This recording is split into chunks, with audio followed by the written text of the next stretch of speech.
আমরা কথা বলেছিলাম শঙ্কর ঘোষের সঙ্গে। এই ঘটনার পরে শঙ্কর ঘোষের সঙ্গে আমরা কথা বলি এবং শঙ্কর ঘোষের সঙ্গে আমরা কথা বলে কি বললেন, কি ভয়াবহ ছবি তুলে ধরলেন, কি তথ্য দিলেন জানাবো।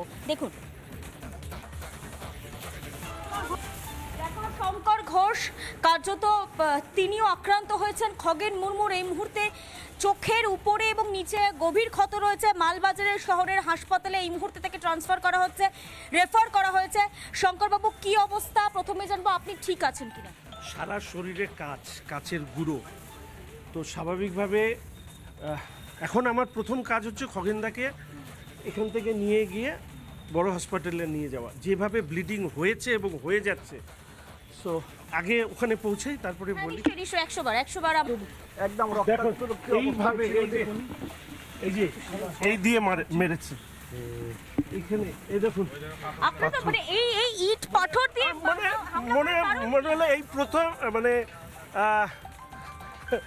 মেরেই ফেলতে চেয়েছিল। এই যে এটা ইটেও রক্ত লেগে আছে, সব দিয়ে মেরে এই যে চেয়ারে, এই যে দেখো সিটে, সব জায়গায় রক্ত, সারা শরীর কাচে ভরা। খগেনদার ওপাশ ওই পেছন থেকে বা কোথা থেকে এসে পুরো চোখ এই যে এগুলো কি অবস্থা। আমাকে এখানে মারতে গিয়েছিল, এখানে কি অবস্থা। আমি একটা বিষয় জিজ্ঞাসা করব। শঙ্করদা, শ্রমিক ভট্টাচার্য কোথায় আছে? আমি কিচ্ছু জানি না। কোনো কথা আমি ফোন লাগছে না। আমি শুধু চাই, ইতিমধ্যে আমি হায়ার লিডারশিপকে জানিয়েছি যে অ্যাজ আর্লি অ্যাজ পসিবল সেখানে ফোর্স পাঠানো। পুলিশ আমাদেরকে মারছে, পুলিশ সরে যাচ্ছে।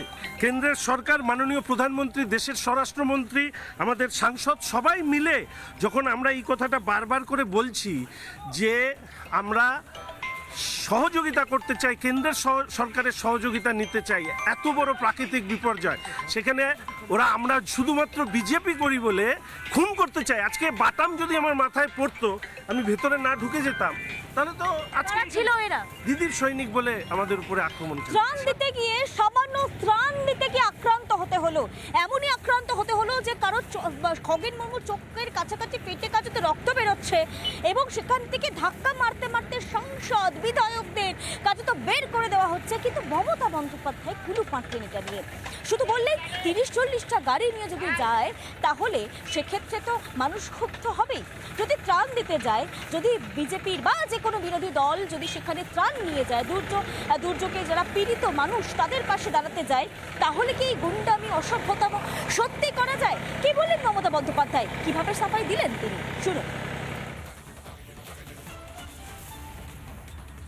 যে আমি সবাইকে শান্ত সংযত থাকতে বলছি। দুঃসময়ে সবাই সংকটের মোকাবিলা করবে, আর বন্যাক্লিষ্ট এরিয়ায় 30-40টা গাড়ি নিয়ে ঢোকাটাও আমাদের উচিত নয়, কারোরই উচিত নয়। মানুষ এখন একটু তার অ্যাজিটেশনের কথা বলবে, কারণ তারা সব হারিয়েছে। সেটা আমাদের ধৈর্য ধরে শুনতে হবে। শোনার মানসিকতা নিয়ে আমিও এসেছি, সুতরাং আমিও তো সবার সাথে কথা বললাম, জনে জনে দেখলেন। সুতরাং মানুষের যখন দুর্ভোগ আসে, একটা বিপদ আসে, মানুষ তো তার কথা বলবার জায়গা পাবে কোথায়?